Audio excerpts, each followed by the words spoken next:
बिस्मिल्लाहिर्रहमानिर्रहीम। अस्सलामु अलैकुम वरहमतुल्लाहि वबरकातुहू। फादर जनरल एजुकेशन यूट्यूब में आपको खुशामदीद कहते हैं। दोस्तों, इस वीडियो के अंदर हम सीखेंगे ऐन का तरीका कि ऐन कैसे लिखा जाता है मुफरद और जोड़ में कैसे लिखा जाता है।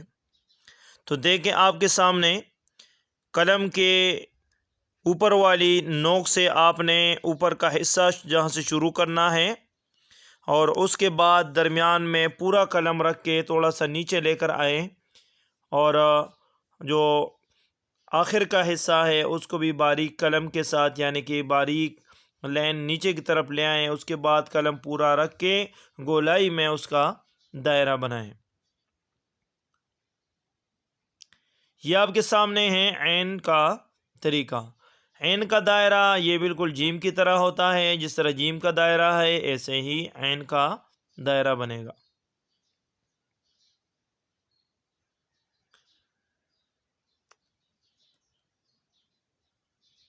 ये आपके सामने ऐन। अब ऐन के जो ऊपर सिरा है इसको देखें कि अंदर ये आपकी कलम की चौड़ाई जितनी है तो दोनों साइड से ये एक कद का फासला होना चाहिए।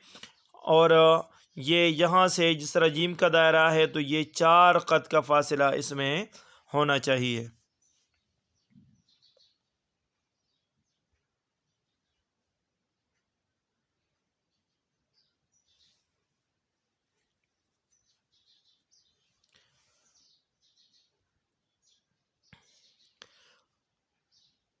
देखें, ये इसका जो ऊपर वाला हिस्सा है ये बिल्कुल गोल दायरा होता है। जिस तरह गोल दायरा है ऐसे ही तो दोनों साइड से ये एक कद का फासला इसका होता है।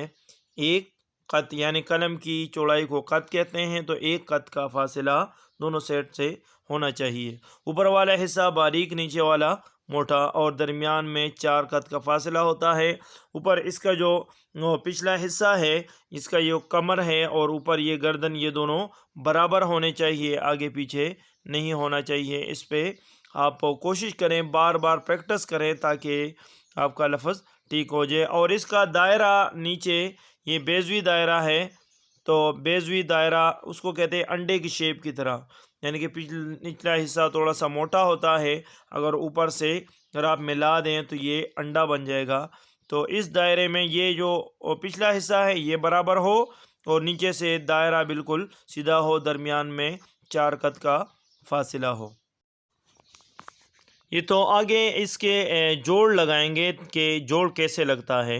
तो देखें, सबसे पहले आपके सामने कलम से ऊपर वाला हिस्सा। अब जोड़ में एक तरीका तो ये है कि ये निचला हिस्सा, हाँ, ये जगह इसको ज़रा पुर बनाए पूरे कलम के साथ। तो इस सूरत में इसके साथ कौन कौन से हरूफ आते हैं, तो वो हरूफ जिसके साथ जोड़ नीचे से लगता है, मसलन अलिफ है, लाम है, काफ है, दाल है।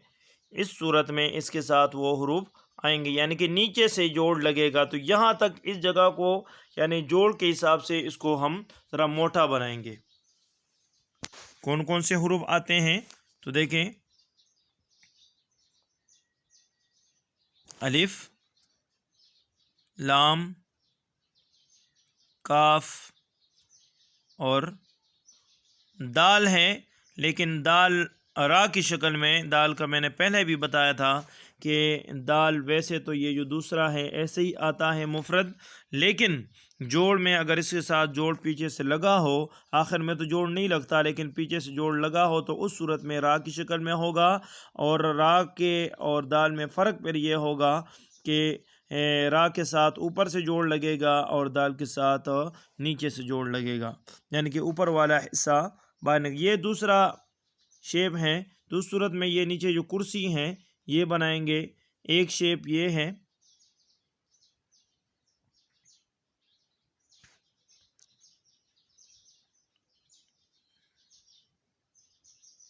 इस सूरत में ये देखें, ये आखिर में जोड़ के लिए आपने उसको समझना है कि कहाँ पे कौन सा जोड़ लगाना है।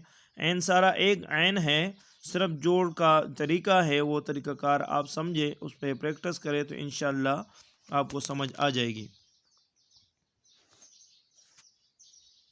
دیکھیں یہ جو دوسرا شکل ہے، دوسرا شیپ ہے، اس شیپ میں ہم اس کے ساتھ با ملا سکتے ہیں، اس کے ساتھ عین ملا سکتے ہیں۔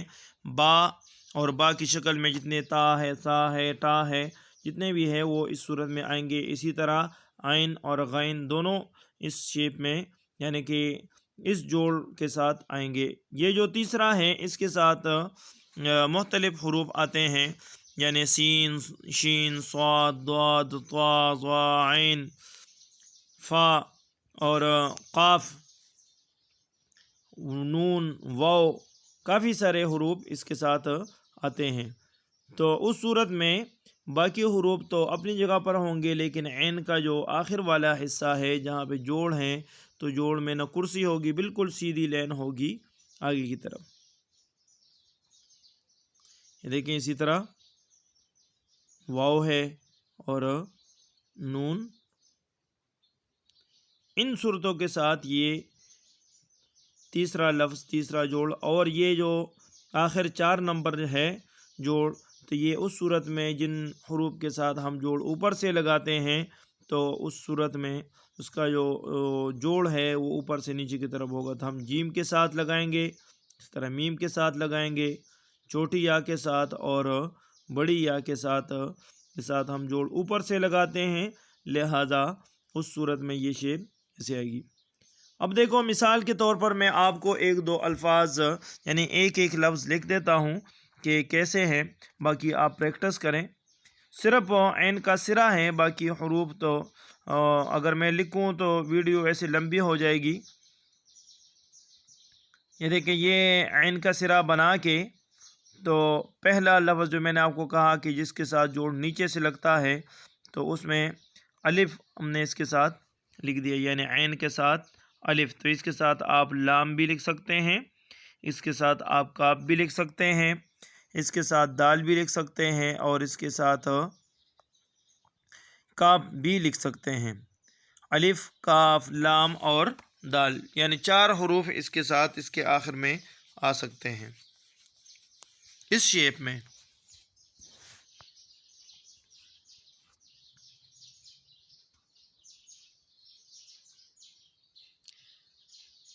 اب یہ جو دوسرا ہے یہ شیپ ہے، اس میں یہ نیچے سے کرسی ہے، تو اس صورت میں ہم اس کے ساتھ یعنی با کی شیپ ملائیں گے۔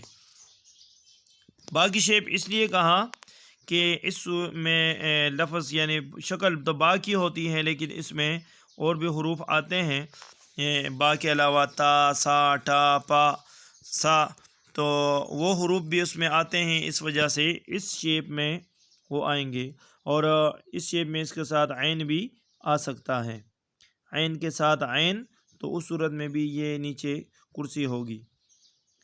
اب آتے ہیں تیسرے لفظ پر کہ تیسرا جوڑ کیسا ہے۔ تو تیسرا جوڑ وہ بھی اسی طرح عین کا سرا بنا کے اور ان میں سے یعنی کہ ایک لفظ لکھ دیتے ہیں، مثلا ہم طوا لیتے ہیں ان سے کہ عین کے ساتھ طوا لگائیں تو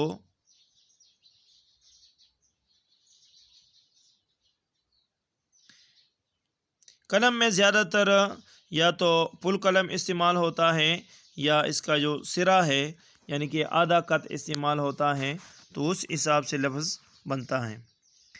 یہ جو آخر والا 4 نمبر جوڑ ہے تو 4 نمبر جوڑ آپ نے کیسے لکھنا ہے،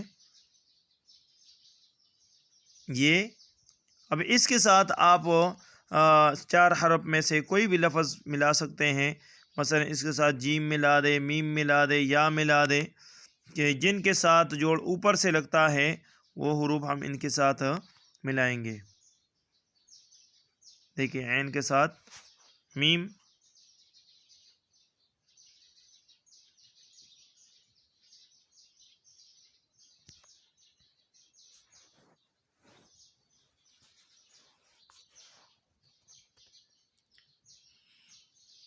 اس کے ساتھ چھوٹی یا بھی لکھ دیتے ہیں۔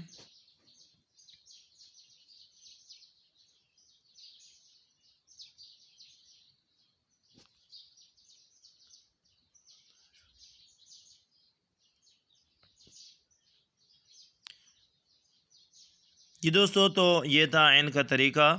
اگر ویڈیو آپ کو اچھی لگی ہو تو ویڈیو کو لائک کریں، چینل پر نئے ہیں تو چینل کو سبسکرائب کریں اور دوستوں کے ساتھ شیئر کریں تاکہ زیادہ سے زیادہ لوگوں کو اس کا فائدہ پہنچ سکے۔